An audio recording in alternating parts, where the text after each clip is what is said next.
بسم الله الرحمن الرحيم والصلاة والسلام على أشرف الأنبياء والمرسلين سيدنا محمد سيد الأولين والآخرين وعلى صحابته ومن تبعهم بإحسان إلى يوم الدين والعاقبة للمتقين. اللهم اجعلنا منهم يا رب العالمين. اللهم علمنا ما ينفعنا وانفعنا بما علمتنا وزدنا علما. اللهم افتح علينا فتوح العارفين بك يا فتاح يا عليم. وصل اللهم وسلم وبارك على سيدنا محمد وعلى آله وصحبه وسلم تسليما كثيرا. السلام عليكم ورحمة الله وبركاته. السلام عليكم ورحمة الله وبركاته. السلام عليكم ورحمة الله وبركاته. Tonight, inshallah, we're going to be covering the name of Allah subhanahu wa ta'ala, As-Salam. This is one of the names that is oft repeated on our tongues whenever we meet one another, whenever we depart from one another. Salaam alaikum wa alaikum salam. And so we are constantly saying salam. This word is constantly on our lips. Every single day we say salam, who knows how many times. Even in the prayer, right? Even Allahumma salli ala Sayyidina Muhammad wa ala Sayyidina Muhammad. Kama sallaita. Oh no, that's salah. That's salah. It's not salam. Okay, no, my mind went there. But at least at the end of the prayer, at the end of every prayer, assalamu alaikum, assalamu alaikum, right? So we're constantly saying salam in our prayer and outside of our prayer. And it's important for us to understand what this word means, especially as it relates to as-salam, especially as it relates to as-salam, who is Allah subhanahu wa ta'ala. And this reminds me of a hadith, a beautiful, beautiful hadith from the time that the Prophet ﷺ was in Mecca, still in his first marriage, in his early marriage with Sayyidah Khadija, alayhi salam. The Prophet ﷺ, on one occasion, he was sitting in his home, and Khadija was in a different part of the home preparing a meal. And Jibreel alayhi salam enters the home. He enters the home. And he says, this is Khadija, right? He says, this is Khadija. She is about to come in with a tray of food and condiments and drink, right? She's preparing a meal for you. So Jibreel alayhi salam is informing the Prophet ﷺ of what Khadija is doing in his house, right? And so when she comes to you, recite to her salams from her Lord, right? Recite to her salams from her Lord, and tell her that she will have a home in Jannah in which there is no voice that is raised, in which there is no effort that is exerted, a home of pearls, right? And that's because that is the home that she made for the Prophet ﷺ in this life. She made a home for him in which no voice was raised, and in which no effort was exerted, and it was a house that she lit up with her light like pearls, right? And so she has the home that she provided for the Prophet ﷺ in this life, and it was a home of complete salam. And so Allah subhanahu wa ta'ala sends her salams, right, from himself, and he is as-salam. Jibreel alayhi salam comes to the Prophet ﷺ and he says, Khadija, just, when she comes, tell her that her Lord sends her salams, right? Which is incredible. It's just incredible. It's just it's an incredible thought to really ponder, that Allah subhanahu wa ta'ala would send his angel of revelation to the Prophet ﷺ, not on any errand related to the message or the mission, or there's no verse that's coming down. Just Allah wants to say salams to Khadija. Allah wants to say salams to Khadija, and he sends Jibreel alayhi salam to send salams to Khadija. And so the Prophet ﷺ, and then Jibreel leaves. He leaves. And so the Prophet ﷺ is sitting there, and Khadija walks in and she finds him gleaming with happiness. And so she's touched by his happiness, by his smile, which tenderizes her world. And so the Prophet ﷺ, she says, what happened, right? So the Prophet ﷺ said, Jibreel was just here conveying salams from Allah to you. and giving you the glad tidings that you will have a house made of pearls in which there is no voice raised nor effort exerted in Jannah. And so Khadija responds saying, Allahu huwa salam. Allah is salam. Wa minhu salam. And from him is salam. Wa ala Jibreel salam. And may salam be upon Jibreel alayhi salam. Wa alayka salam wa rahmatullahi wa barakatuh.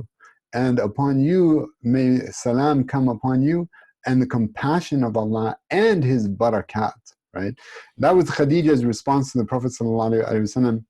She had a specific response, she had a specific salam that she wanted to reach the Prophet sallallahu alaihi wasallam.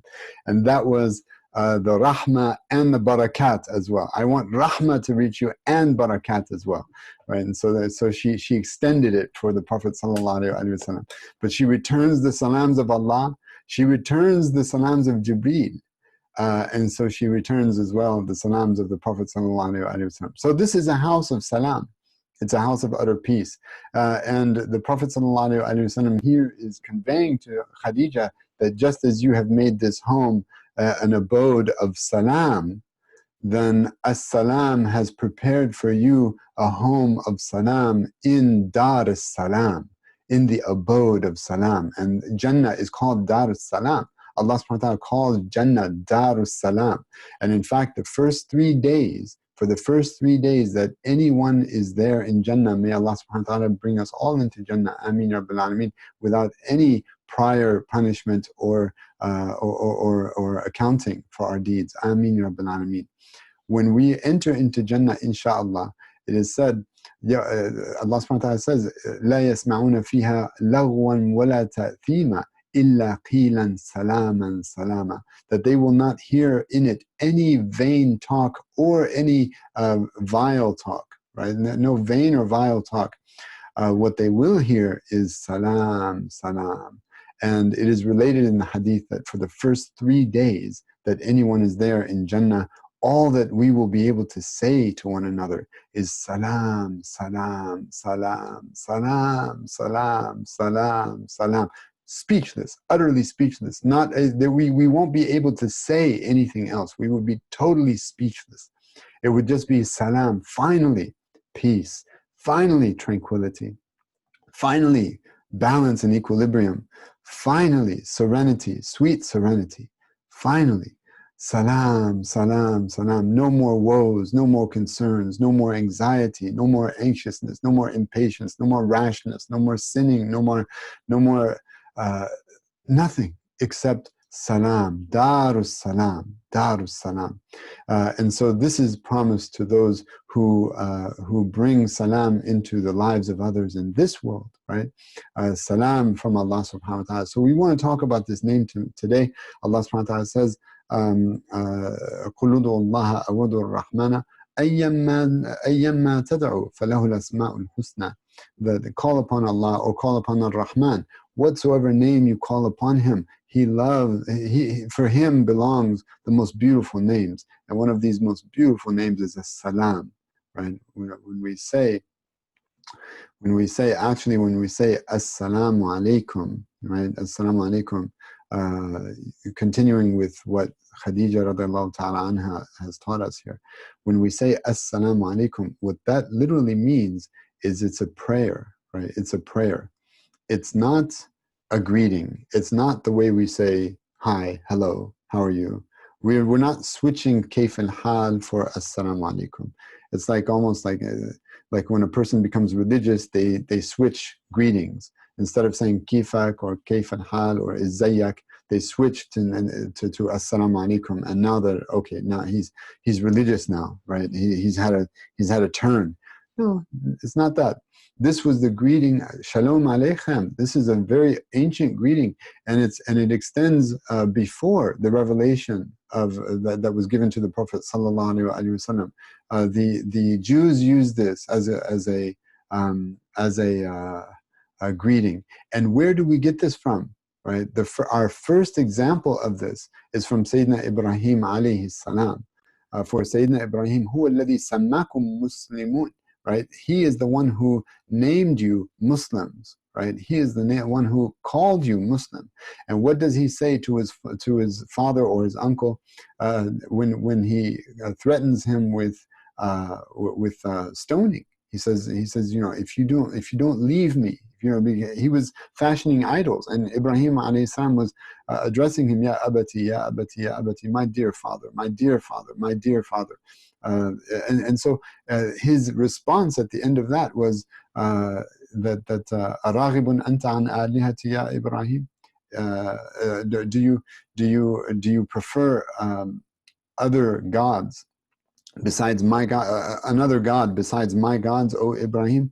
He says, if you don't stop, لأرجمنك, he says, if you don't stop, I swear I'll have you stoned.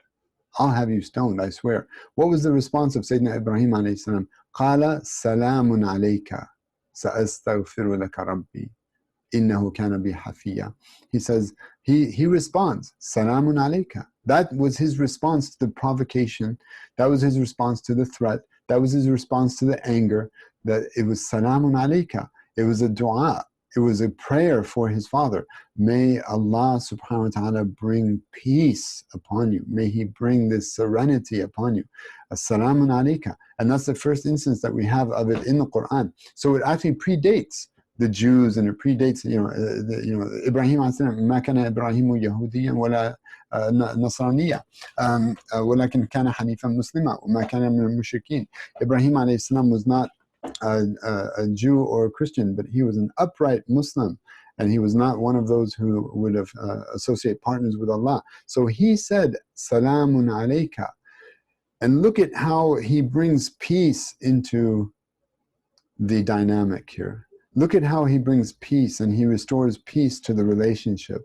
He wants peace in this relationship with his father, right? He knows that his father has now rejected, and there's no use in continuing with him.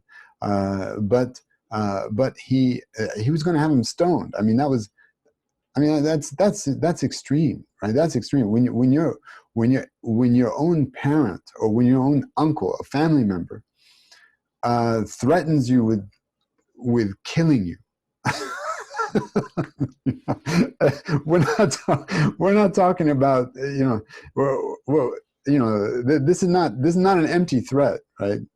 He was going to have him stoned, and the proof for that is that he had him thrown into a fire. Okay, so he was dead serious, right? And so Ibrahim's response was Salamun alayk, right? Was Salamun alayk. And what does Allah subhanahu wa ta'ala say? He says, وَإِذَا خَاطَبَهُمُ الْجَاهِلُونَ قَالُوا سَلَامًا. And when those when the ignorant address them, they say salam, right? That's their response. They say salam, قَالُوا سَلَامًا. And it's not literally that they say the word as-salam or salam. It could be that, but they say, they respond in a state of utter calmness, collectedness, and control over their own anger, right? That's their response, that they are in total control of themselves. And that control, that tone of voice, that which is communicated along with the words, right? I mean, words, I don't know what percentage, I mean, these are speech therapists and whatnot, what percentage of our language is actually nonverbal, right? There's some great 85% of our communication, not of our language, of our communication is nonverbal. It's in the eyes, it's in the tone of voice, right? It's in the posture of the body, right? All of this communicates. And so when they respond with salam, right? They respond with salam, being their state, right? They respond with salam, being their state. That's how they respond. وَإِذَا خَاطَبَهُمُ الْجَاهِلُونَ قَالُوا سَلَامًا. And jahilun means those who are, one of the meanings of jahil is ignorant, right? Well, that's the meaning that we know, but that's not the primary meaning, or that's not the only meaning. Sorry, that's not the only meaning. The other, that is the primary meaning, is to be ignorant. The other meaning of that, right? There is another meaning that is also very, very common. It's used in many different contexts, and it describes jahiliyyah even more than ignorance, right? So we translate jahiliyyah as the days of ignorance, and the other meaning of jahala is to be is unbridled anger, right? Unbridled anger, unmitigated anger, just, you know, this unleashing of anger and rage. That is jahiliyyah. And when we talk about the days before the Prophet ﷺ received his revelation as ayyamul jahiliyyah, the days of jahiliyyah, we're not talking about ignorance only, right? But we're talking more so about the days of unbridled anger, such that tribes would war. And there was one war that happened between two tribes, right? Two tribes over over a camel that was camels don't graze. What do they do? Eating, I guess, eating. A camel that was eating in the pastures of the other tribe, right? The one tribe had a camel that was eating in the pastures of another tribe, and a member of that tribe killed the camel, right? Just killed the camel, right? Right? Killed the camel. You know, had him for dinner, or whatnot. You know, but basically, I mean, it was taken as an insult. For 40 years, those tribes fought. 40 years, they fought for 40 years over a camel that had eaten. And that's jahiliyyah. That's jahiliyyah. It's not ignorance. It is unbridled anger, mixed up with ignorance, right? Because obviously that's, you know, a person who gives into his anger like this is obviously ignorant. Just like the poet said, "Ala falaya." This is a Jahili poet, right? Jahili poet. He says, "Ala falaya yajhalanna ahadun alayna, fanajhalu fawqa jahlil jahilina." He said, "Let no one be jahil against us, because if they do, right? If they do treat us with their jahl, we will respond with a jahl that outdoes the jahl of the most jahl of all the jahilin." Right? Right? Now, what does that mean? What does that mean? If jahala meant ignorance, it doesn't mean let no one be ignorant with us. You know, we're the geniuses, right? Let no one be ignorant with us. Let no one come in here with their ignorance, because if they do, we will show them an ignorance that is far greater than the ignorance of the most ignorant ignoramuses. That's not what the word means in that context, right? What does it mean? It means let no one step to us, right? Let no one step to us, because if they do, right, like Malcolm X said, if you step on my toes, I'll chop off your foot. That's what it is, right? And that's what he's saying, basically. He's saying, because if they do treat us with their anger, right, we will unleash a rage that will surpass the anger of the most angry, people, right? So that's what that word means, right? So it's not ignorant, it's ignorant, right? Just ignorant. Okay, so with that, the salam, then we're going back to Sayyidina Ibrahim alayhi salam, when he said salam, qala salamun alayka, right? Salamun alayka. May peace be upon you, right? May peace be upon you. And we're going to get into the definition of salam in a moment. May peace be upon you. What happens later on? Ibrahim alayhi salam is thrown into the fire, right? He's thrown into the fire. And what does Allah subhanahu wa ta'ala as-salam say?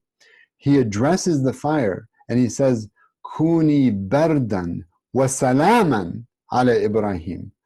Be cool and peaceful, right, for Ibrahim. Be cool and calm for Ibrahim, right?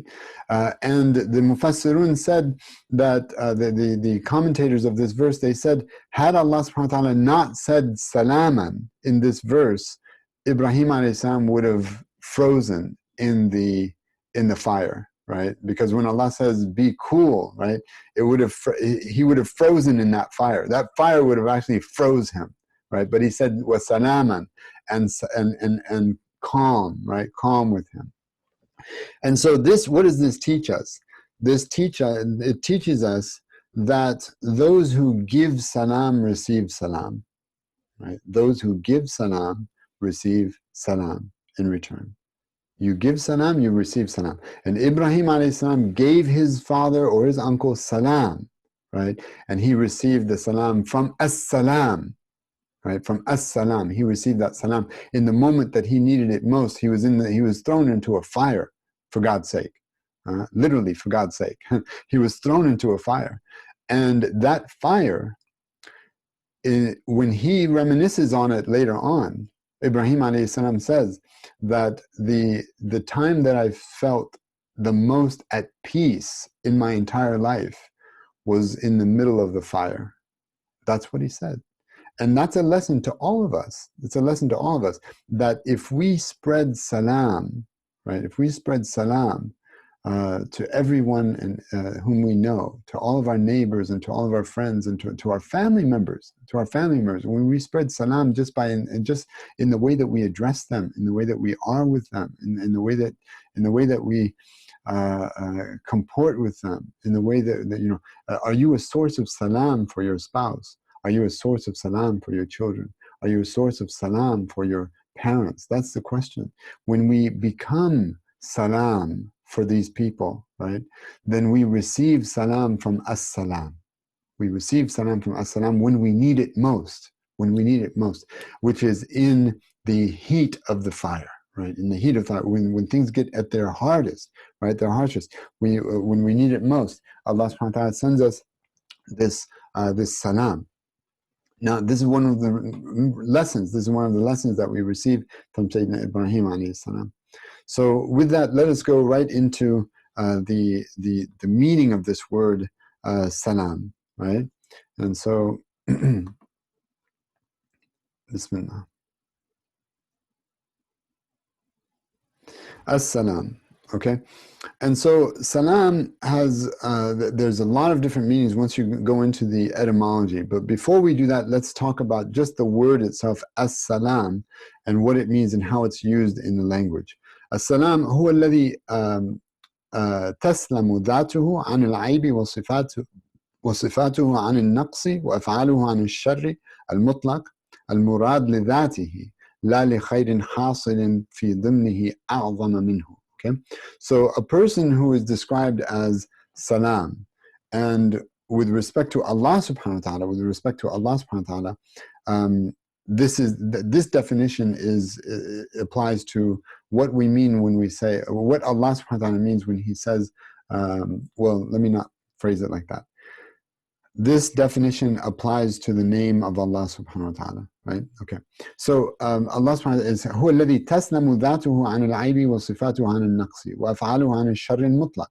Right? So he is the one whose essence تسلم, right? تسلم, whose essence is free, right? In this context it means free from deficiency, and whose attributes are free from any shortcoming, and whose actions are free from pure evil, sharr al-mutlaq, right? Pure evil, al-murad lidhatihi, pure evil that is intended for himself, right? Pure evil that is intended for himself. لا لخير حاصل في ضمنه أعظم منه, and not from evil that is meant to bring out something greater as a consequence. Okay, so what does that mean? It means that Allah subhanahu wa ta'ala, al-khayru wa-sharru bi-mashi'atillah, goodness and evil are by the will of Allah. Allah brings goodness and he brings evil, right? Allah is the creator of goodness and he is the creator of evil. In his hand is all good and in his hand is all evil, right? And there are certain things that come that are good and certain things that come that are evil. Now, the evil that comes from Allah subhanahu wa ta'ala is not sharrun mutlaq muradun lidhatihi. It is not absolute evil that is intended for Allah's sake, that Allah subhanahu wa ta'ala brings into the world or allows to come to pass sheerly merely because this is what He wants. It is because when Allah subhanahu wa ta'ala brings evil into the world or allows evil to exist or allows or decrees evil, then it is meant for something that is greater, right? It is meant for something that is greater. It is meant for a greater good, right? It is meant for a greater good. And examples of that, you know, we really don't need to entertain examples from that. Just think of trials and tribulations that you've gone through and how much stronger you are as a result of having gone through that adversity. And then we also mentioned how the unseen is the context for everything that happens in the seen. And we talked about people who suffered and how they will have no recollection of their suffering in the next life. People who have never suffered and how they will have only the recollection of suffering in the next life, right? So, that's the meaning there. That's the technical meaning of this word.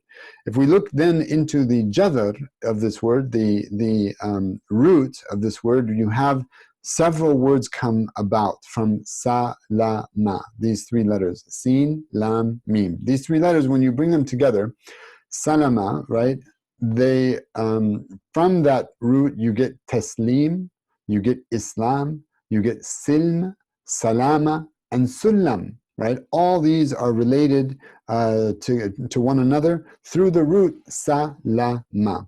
And salima, right? Salima means to be free of something, right? And to be safe from something, right? And so one of the meanings here of taslam, here in the definition that we shared, is that his essence is free of deficiency. His essence is safe from deficiency in that sense, right? Taslam, right? Salima. Like the Prophet ﷺ, the letters that he sent in the 4th year of the Hijrah, when after they had won battle after battle and they became strong in the earth, Allah subhanahu wa ta'ala decreed many great victories to the Muslims, and they were strong. And from that position of power, the Prophet ﷺ wrote letters to all of the kings, the king of the Sasanian Empire and the Byzantine Empire. And so these letters spread. And basically what was written in those letters was Aslim Taslam, right? Aslim Taslam, right? Which is two words coming from the same root. Aslim Taslam. Submit, you will be safe, right? Submit, you will be safe. So there is this connection between safety and submission, right? Safety and submission. Our safety is in our submission to Allah subhanahu wa ta'ala. Our true freedom is as slaves to Allah subhanahu wa ta'ala. Our true independence, right? Our true independence is that we are not dependent on anything but Allah subhanahu wa ta'ala. And so you get from these words here, taslim. Let's look at this word taslim. Taslim means to greet someone, right? To greet someone. Sallama taslima. To greet someone, invoking peace upon that person, right? And then you have, so I don't even have salam here. So I should add salam. I've got salama, but I don't have salam, right? Salam. So salam needs to be added to this. And then Islam, right? Islam. Islam is literally to enter into silm. To enter into silm. It's to enter into this state of submission to Allah subhanahu wa ta'ala, right? Silm is submission. So aslama is to enter into silm. Aslama comes from the 4th form, af'ala yuf'alu if'alan. So aslama means to submit. And in the technical definition, aslama is in the outward. It's to submit the entire body to the rulings of the Sharia, right? To submit the entire body to the ahkam that come to us in the Sharia of Allah and His Messenger. That's Islam. And the knowledge that comes out of Islam is called fiqh, right? That's the knowledge that comes out of Islam.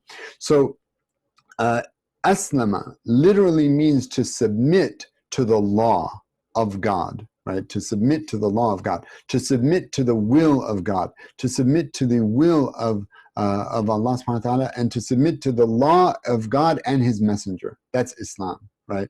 If you submit to the will of Allah and you submit to the Sharia of Allah and His Messenger, you are your Islam is sound, right? Your Islam is sound, which means that if you have an authority problem with God or His Messenger, your Islam is in question, right? Your Islam is in question. If you've got a problem with authority, if the Prophet ﷺ has said right and you just, that it's not out of weakness that you go left, but out of, well, he said right, but he's entitled to his opinion, I'm entitled to mine, right? Well, then you haven't submitted. You haven't submitted.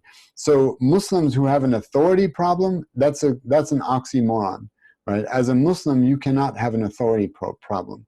As a Muslim, by definition, you are submitted to Allah and His Messenger. And when you enter into submission to Allah and His Messenger, and what Allah subhanahu wa ta'ala has willed, and what Allah and His Messenger have legislated, when you submit to that, then you have salam in your hearts. That's the relationship between all of this. You have salam in your hearts. You have salam in your hearts.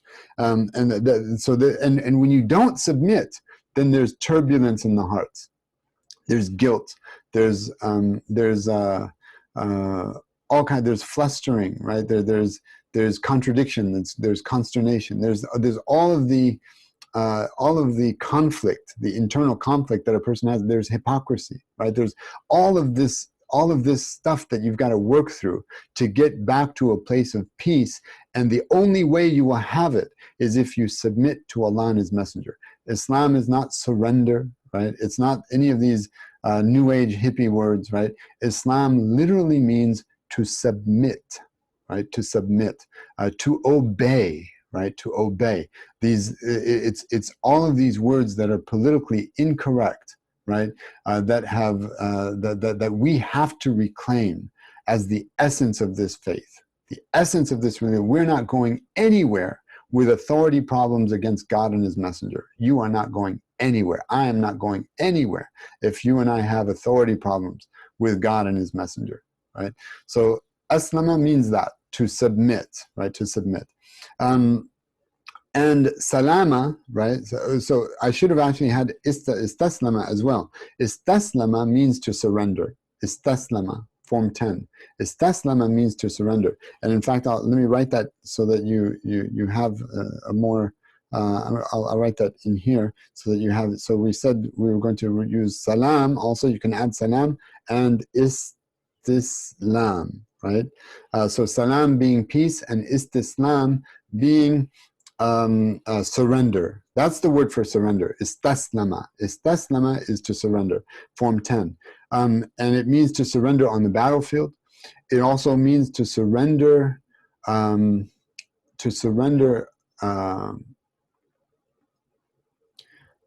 to Allah subhanahu wa ta'ala in the battle against your own nafs, right? That's that in the battle against your own nafs, we surrender to Allah and His Messenger and say, Ya Allah, Ya Rasulullah, you take this nafs. You take this nafs. You do with this nafs as you will, right? And the Prophet ﷺ is described, Allah describes him as an-nabiyyu awla bil mu'minina min anfusihim. The Prophet is more entitled to the faithful than they are to their very own souls, to their own nafs, their own nufus, right?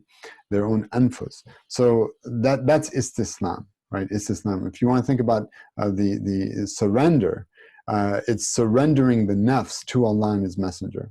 Say here, I can't grapple with this, right? It's a losing battle for me. I can't grapple with this.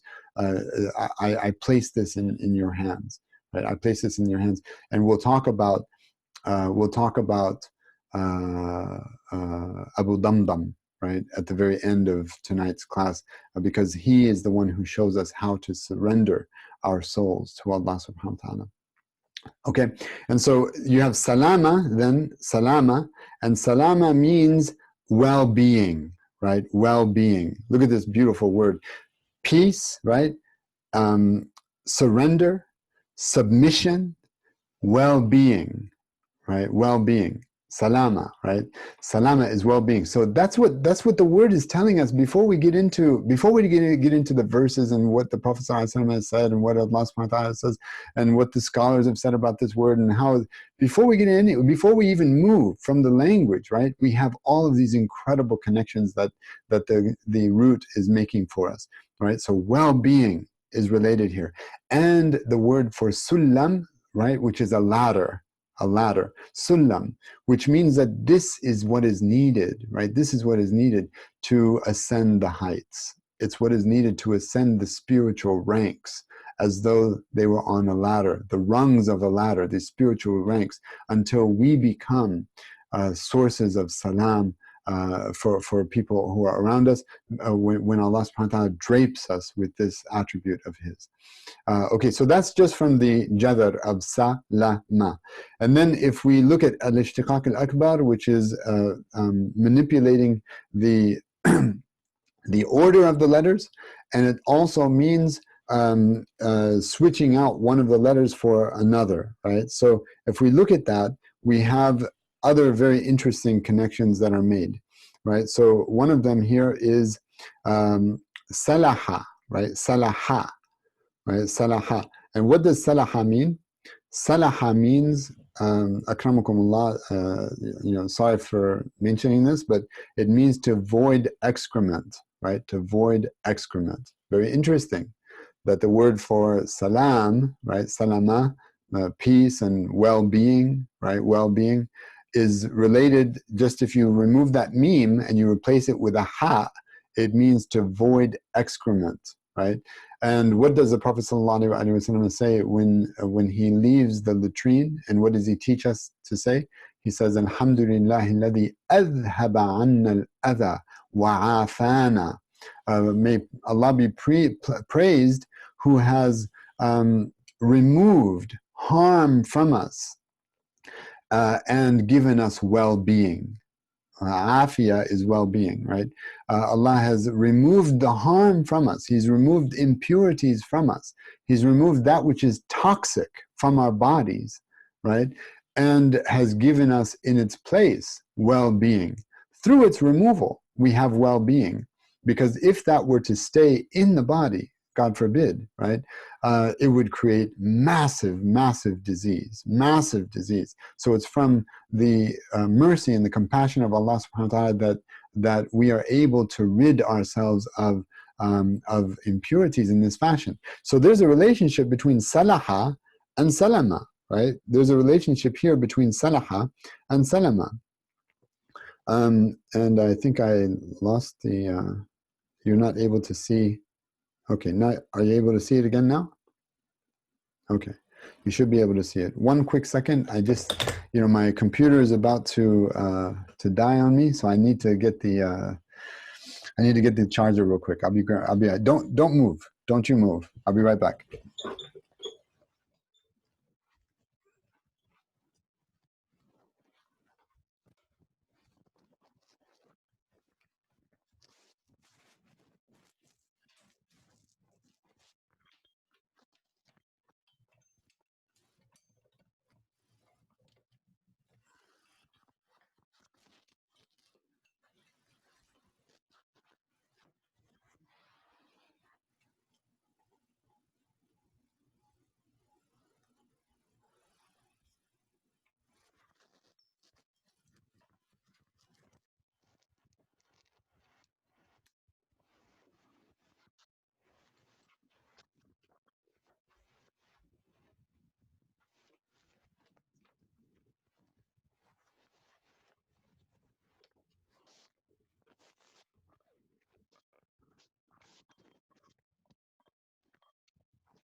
Okay, very sorry about that.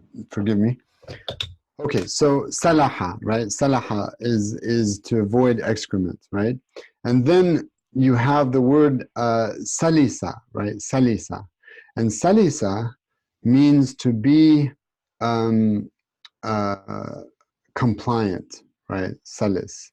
to be compliant, right? So you have compliance, right? You have obedience with salisa, obedience and compliance in that word. So you can see how submission in salima is related to salisa in terms of submission and compliance, or submission and obedience. And submission is related to well-being in salama to salaha, right? Which the Prophet ﷺ himself paired with afia, which is well-being. And then you have salawa, right? And salawa means to console, right? Or to comfort, right? Well, there's form 1 and form 2. In form 1, it means to forget, right? It means to forget. It also means to console. And form 2 definitely means to console and to comfort, right? So you have this word of consolation. You have this meaning of comfort, right? Comfort and consolation, and healing, right? Healing with that, right? They say forgive and forget, right? In order to have this peace in your hearts, to be able to forgive a person, right? To forgive a person is very important, right? And so tasliya, right, comes from that, which means literally to comfort someone. And Allahumma salli wa sallam wa barak ala Sayyidina Muhammad. I was going to say something about that. Salawah. Yeah. Okay, so if we change the order then of salama, we get malisa and lamasa, right? Malisa and lamasa.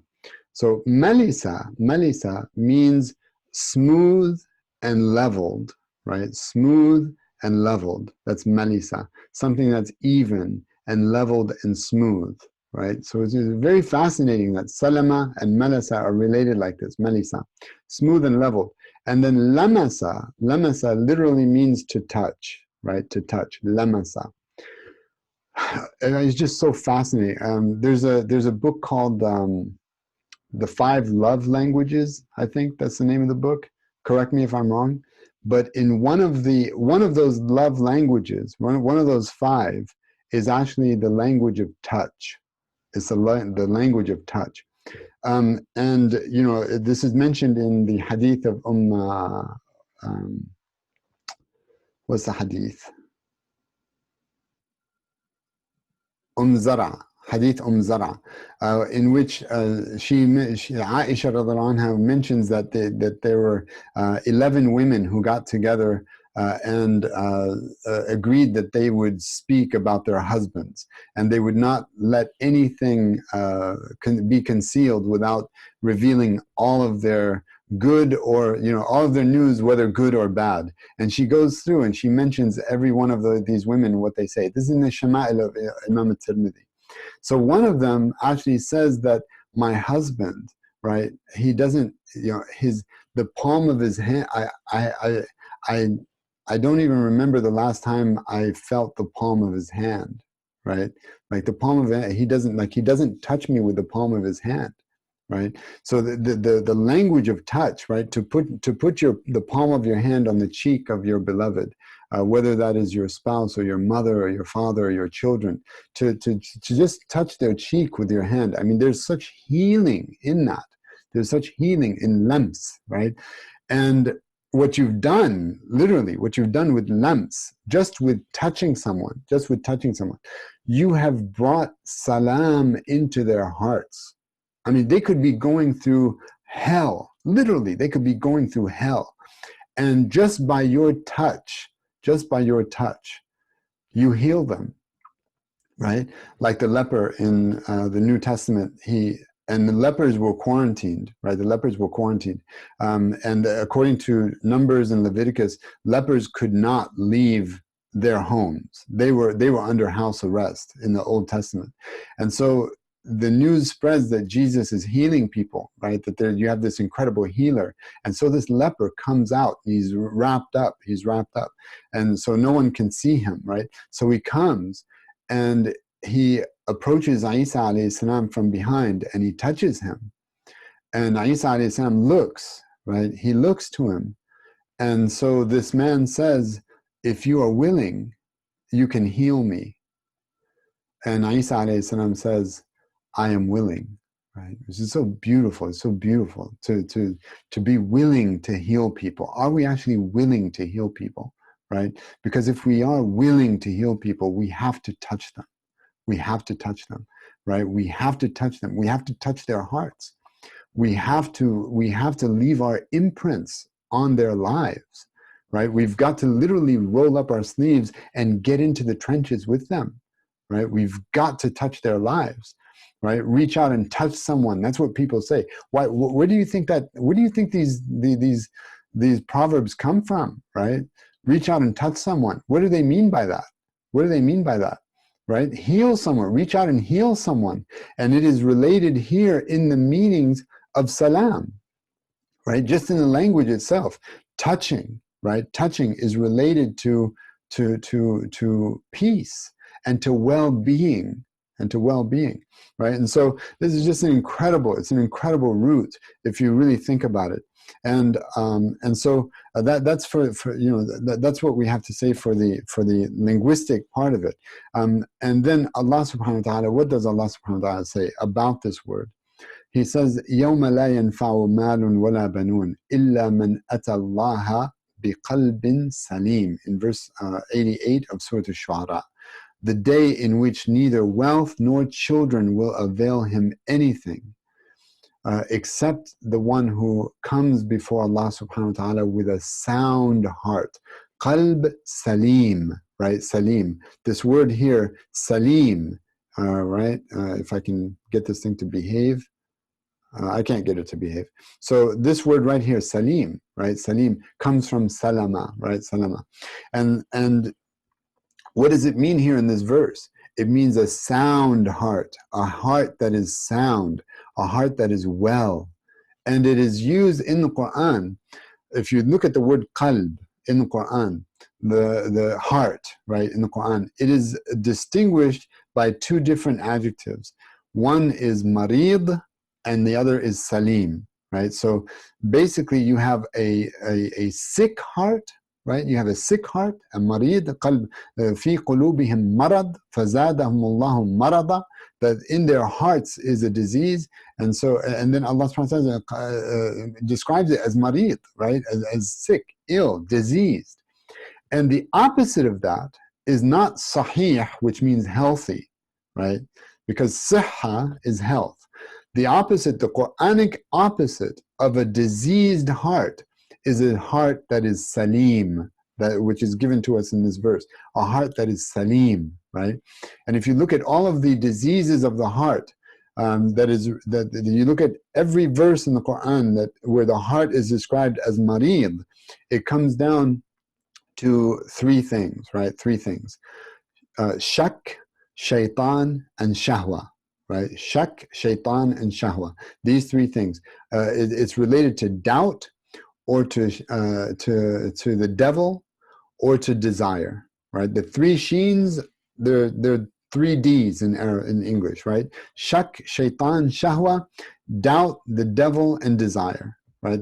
Those are the diseases of the heart. Right? The diseases they're traced back to those three things, and the opposite of that is qalb salim, right? A sound heart, qalb salim. And Allah subhanahu wa ta'ala describes the heart that is sound. He describes it as sound when it is free of disease. And what are these diseases? They're envy and hatred and animosity and greed and ostentation, eye service, doing things for eye service, right? They're all of these things. Right, to clear ourselves, miserliness, cowardice, laziness, all of these are diseases of the heart, right? And getting over all of these is what allows our hearts to be called salim, because now we have entered into a state of salama with our hearts. And so if we look at as-salam al-Muhammadi, right? Muhammadan salam qawlan, and Muhammadan salam fi'lan, right? What is salam when it manifests in the person of the Prophet sallallahu alaihi wasallam in terms of his teaching? the Prophet ﷺ taught us, saying, أَيُّهَا النَّاسِ أَفْشُوا السَّلَامِ وَأَطْعِمُوا الطَّعَامِ وَصَلُّوا بِاللَّيْلِ وَالنَّاسُ نِيَّامٌ تَدْخُلُوا الْجَنَّةَ بِسَلَامٍ. Right? And so the hadith starts with salam and it ends with salam. He says, O people, spread salam. And afshu salam doesn't mean salam alaikum, salam alaikum, salam alaikum. Hey, salam alaikum. Is not, which is interesting though. It is interesting that it is one of the 5 rights. It's one of the 5 rights that every Muslim has upon every other Muslim. It's one of the 5 rights that when someone says salamu alaikum, right, assalamu alaikum or salamun alaikum, when someone says that, you must return their salams as their right upon you. And I cannot tell you how many times I have heard the complaint from grown men and women, right, old in the game, right, Muslim from the 50s and the 60s in this country, right, who when they say assalamu alaikum, their salams are not returned. Right? And I'm speaking about our dear brothers and sisters among the African American communities. Right? I can't tell you how many times I've heard that complaint from grown men, that when they say salamu alaikum in the masjid that they've been attending or whatever, to another Muslim in the store or on the street, salamu alaikum, they get no salam in return. Right? I can't tell you how many times I've heard that complaint, right? Which is their basic right. I heard it once from a man who was just smiling as he was telling me the story, right? I felt like crying on the spot. He was smiling as he was telling me that how often this happens to him. And the reason he was smiling was because he was receiving all of the salams from the angels as a response in place of the salam that wasn't given to him when he would extend his salams, right?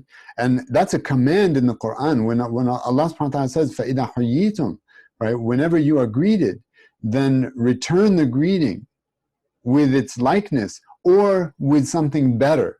That's a command in the book of Allah subhanahu wa ta'ala, whenever you're greeted. And it's a right, one of the 5 rights that every Muslim has against every other Muslim, or upon every other Muslim, is that when someone says Salamu alaikum, you say Wa alaikum as-salam, right? You say Wa alaikum as-salam. And these are the same people, our dear brothers and sisters among the African American communities from the 50s and the 60s, and before that, the 40s and the 30s and the 20s, right? Islam has been here among the African American community since they first arrived, right? Since they first arrived. And it revived in the early 20th century. It revived in the early 20th century, and there were Muslims here and there in the 19th century as well. There were Muslims here and there for sure, but it had a revival in terms of mass conversions in the early 20th century, right?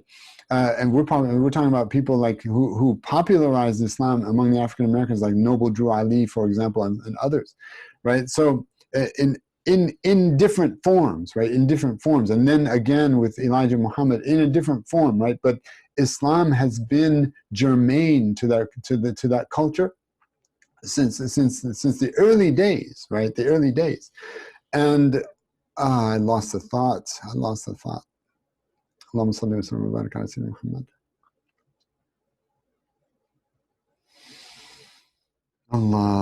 Allah. Oh, I lost the thought. This one doesn't seem like it's going to come back either. It's like in the far recesses of my mind right now.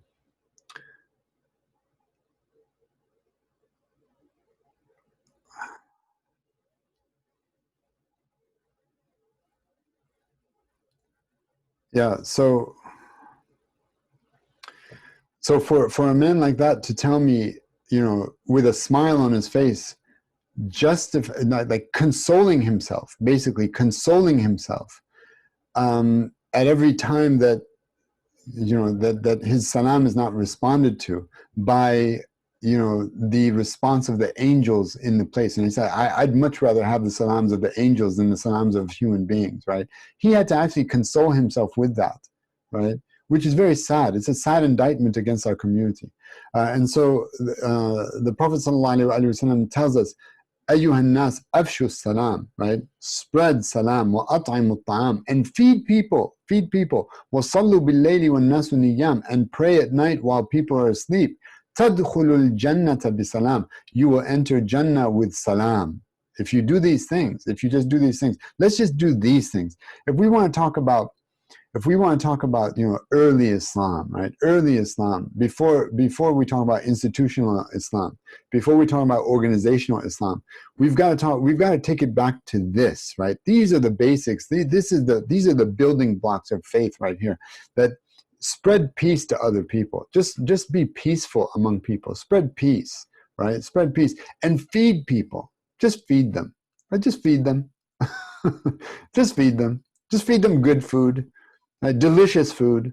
Muslims have some of the most delicious food on the planet, right? Just feed them. Feed people, right? Feed people. And then for yourselves, right? Just pray while other people are asleep. And just have that strong connection with Allah subhanahu wa ta'ala. You'll enter Jannah with salam. You'll enter Jannah whole, you know, sound, right? You'll enter Jannah. And so this is the teaching of the Prophet sallallahu alaihi wasallam. I had a point that I was trying to get to, but Allah, alhamdulillah, immediately after ending the class, I'll remember it. It happens without fail. And so one of the other things that the Prophet ﷺ, then we talk about Salam al-Muhammadi fi'lan, right? That in action, what does it look like in action? And it's just one example, right? Is in Hilf al-Fudul, right? The Hilf al-Fudul. It's in the alliance of virtue that the Prophet ﷺ attended when he was 15 years old. He was 15 years old when he attended this alliance of virtue. And he said that had it happened again in my time, right, in my time after revelation, I would have gladly partaken in it, right? And the proof for that is that the first thing he did when he reached Medina in a public official capacity was that he wrote treaties with the Bani Israel who were there, right? There were treaties that were forged right when he got there that they would come together and defend the city against attack, right? He formed treaties and alliances with people. And so when he was 15, there was a man who came from Yemen, and he wanted to sell his belongings in Mecca. And there was a man there, Wa'il ibn al-As, right? Wa'il ibn al-As, who was a chief leader among his tribe. And he took this man's belongings, right? He took this man's products or whatever he was selling.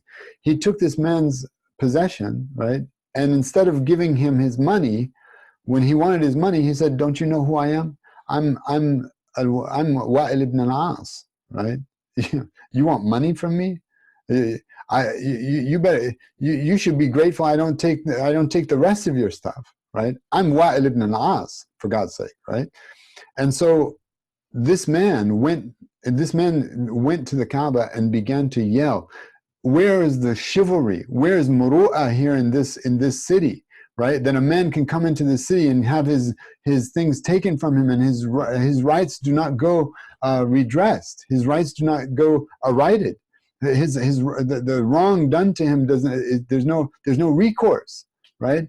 And so Az-Zubayr, the Prophet's uncle, Az-Zubayr, gathers the tribal chief leaders together, and they come together and they say, they agreed, and the Prophet ﷺ attended that meeting at the age of 15. They agreed that no one would go wronged in Mecca, right? No one would go wronged in Mecca, that they're establishing peace, right? So basically that agreement was no justice, no peace. That's what that was, right? That's what that was. No justice, no peace.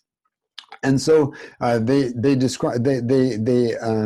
went to Wa'il ibn al-As, and they grabbed whatever belonged to the man and they returned it to that man. And from that day forward, anyone who was wronged, right, in the marketplace had recourse, right? And he knew that the tribes were united, and this spread, and it was good for business as well, obviously, right? So and it was called the Alliance of Virtue, not because there's a reason.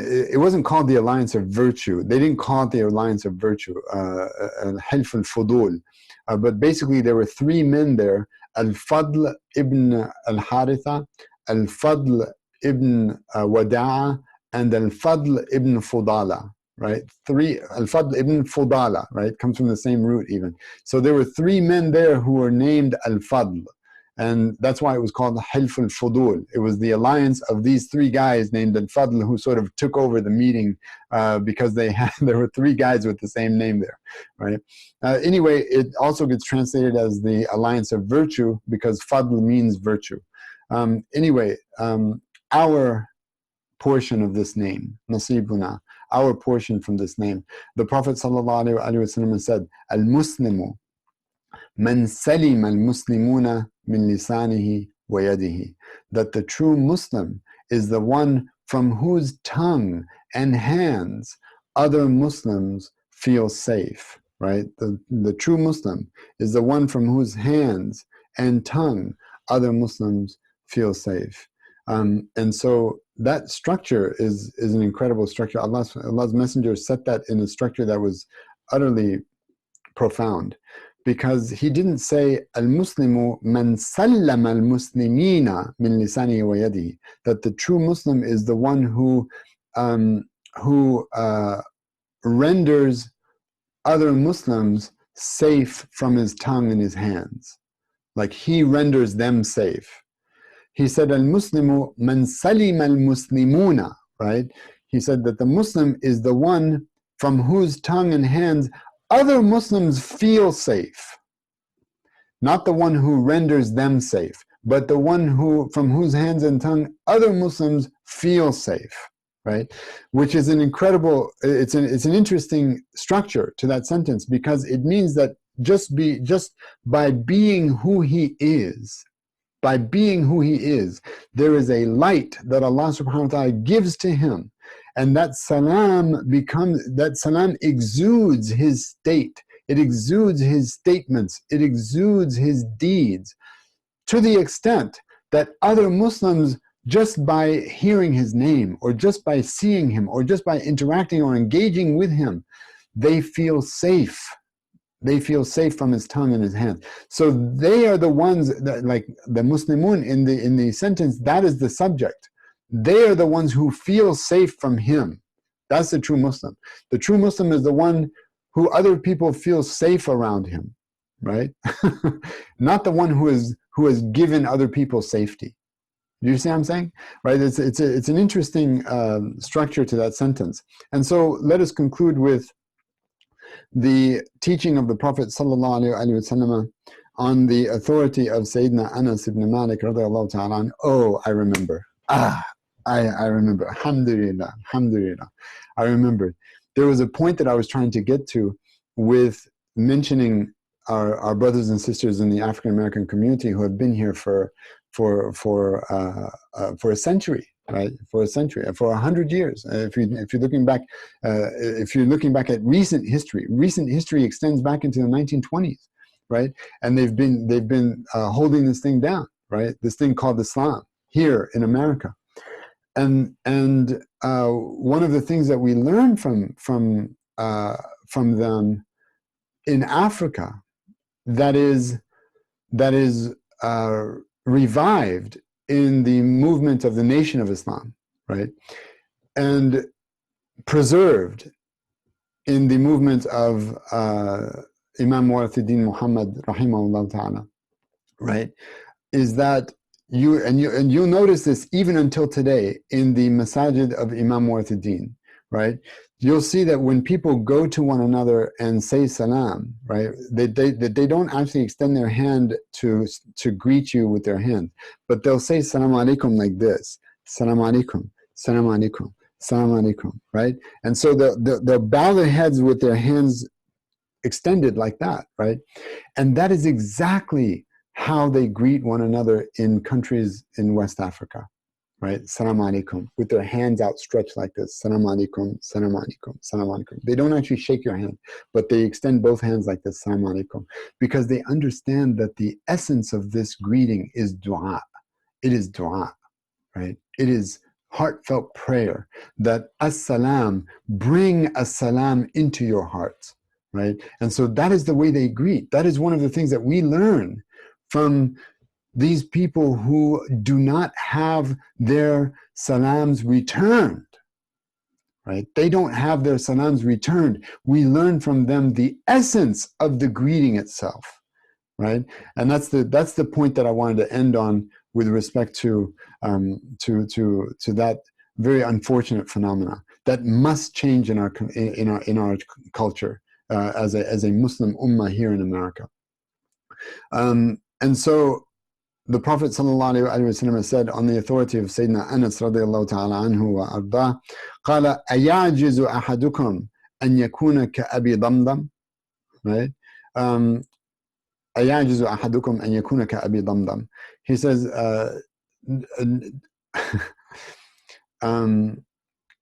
which one of you is not able to be like Abu Damdam, right? Abu Damdam. قالوا ومن أبو دمدم يا رسول الله? They said, who's Abu Damdam ya Rasulullah? Who is Abu Damdam? Abu Damdam means the father of Damdam, right?